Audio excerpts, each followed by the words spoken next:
You got to believe that this Jesus came into this world, sinful world, but he lived a sinless life. He did how much sin? No sin. Yes, I believe in his sinless life, in his virgin birth. I read in the book of John, hallelujah, John doesn't even introduce him like Matthew, Mark, and Luke. They talk about him as the baby. But John says, in the beginning, he was the Word. Hallelujah. The Word was made flesh and dwelt among us, and we beheld his glory. The glory is of the only begotten of the Father, full of grace and truth. When we looked at him, we didn't see Mary's baby, but we saw God manifested in the flesh. Woo. When he walked in Galilee, we saw God walking. When he touched blinded eyes, we saw God touching. When he walked on the sea, we saw God walking. When he called dead folk out of their graves, we heard God calling.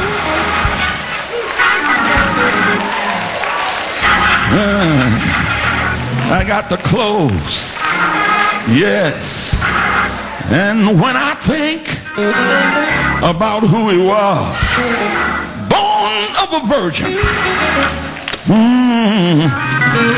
performing all kinds of miracles, but finally one day they condemned him to death. He who did no sin and no guile was found in his mouth, but they hung him on the cross. Why are you allowing this to be done? He said, don't no man have the power to take my life from me. I lay it down to myself that I might take it up again. And when I see him with a crown of thorns on his head, nail in his hands, nail in his feet, a spear driven through his side, and I want to know why they're doing this to him.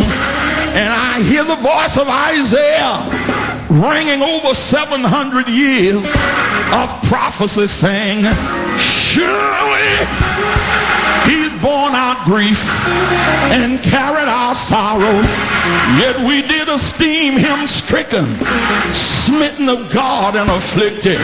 But he was wounded for our transgression, bruised for our iniquity. Chastisement of our peace was on him, and with his stripes we are healed. Died.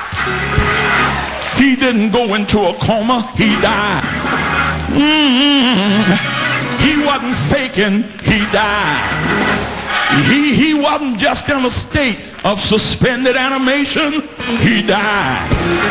Died because justice demanded that a penalty had to be paid, but it had to be paid by one without blemish and without spot.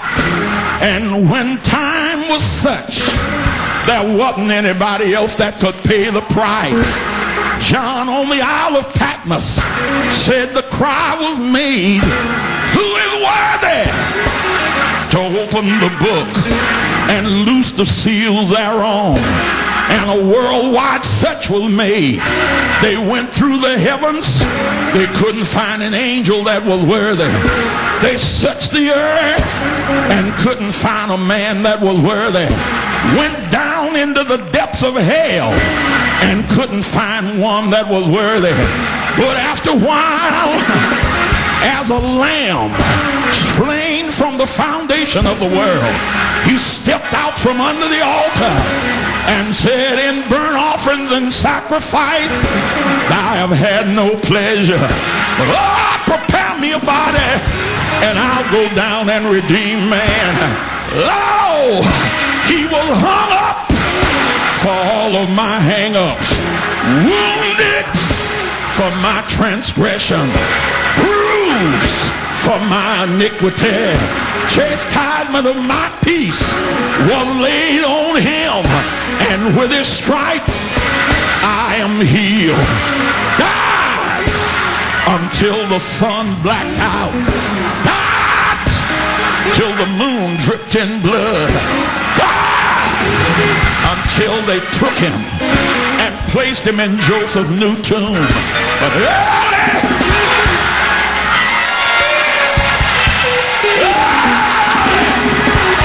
that Sunday morning, walked out of the grave, shook down a dying shroud, and said, all power, all power is in my hand. But that's not all. After he rose, he ascended up on high, sat down at the right hand of the Father, where he's waiting until that day when he shall come to pick up those persons who keep the faith. And I don't know about you, when he split the sky,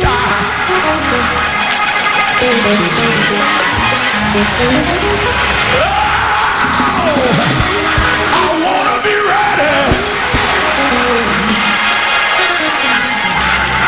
Come on, tell 5 people, whatever you do, keep the faith.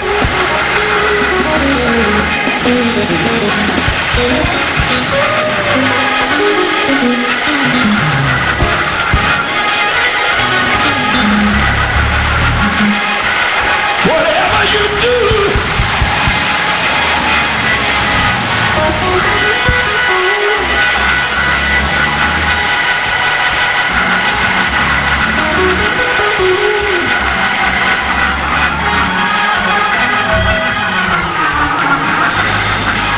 I got to close. But if you keep the faith,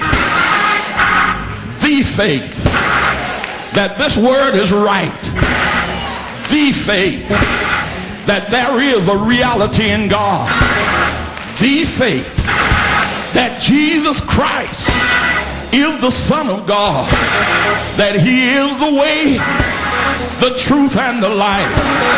First of all, Paul says, when you come to him, believe that he is.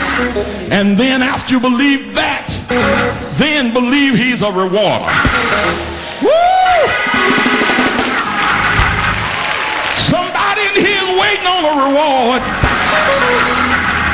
If you keep the faith, then your faith can be active in the God of the faith. You don't hear what I am. He's ready to loose your shackles.